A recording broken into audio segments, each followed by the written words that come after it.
নমস্কাৰ, মই কৰিশ্মাই নতুন এটি ভিডিঅ'ৰ সৈতে আপোনালোকক স্বাগতম জনাইছোঁ। মই যিহেতু বিগিনাৰ্ছ ইংলিছ ক্লাছ 5ৰ অসমীয়া পাঠসমূহ তোমালোকৰ লগত আলোচনা কৰি আছোঁ, গতিকে আজি আলোচনা কৰিবলগীয়া পাঠটি হৈছে লেচন নাম্বাৰ 2 বাৰ্ত।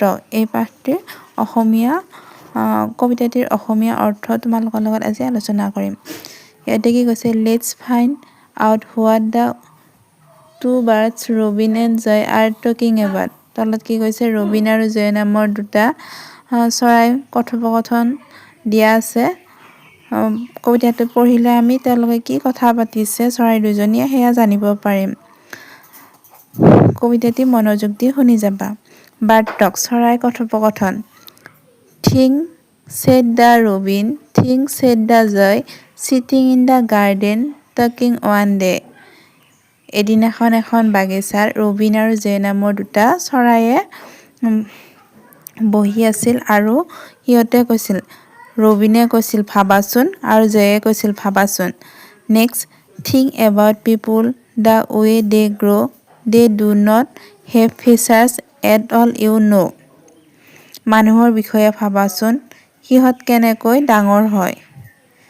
সিহঁতৰ কোনো পাখি নাথাকে, তুমি জানানে।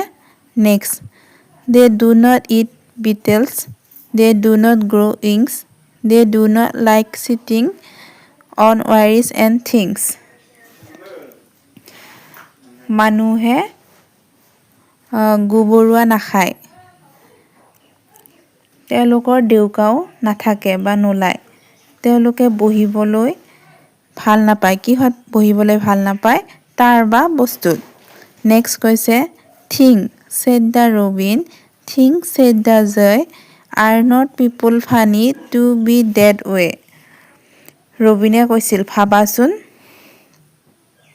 জয়ে কৈছিল ভাবাচোন, মানুহবোৰ খুব কৌতুকজনক নহয়নে।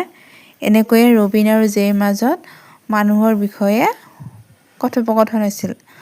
কবিতাটি কেনেকুৱা লাগিলে প্লিজ কমেণ্টত জনাবলৈ নাপাহৰিব, আৰু যদি ভিডিঅ'টি ভাল লাগিছে like, comment, share and subscribe কৰিবলৈ নাপাহৰিব। ধন্যবাদ।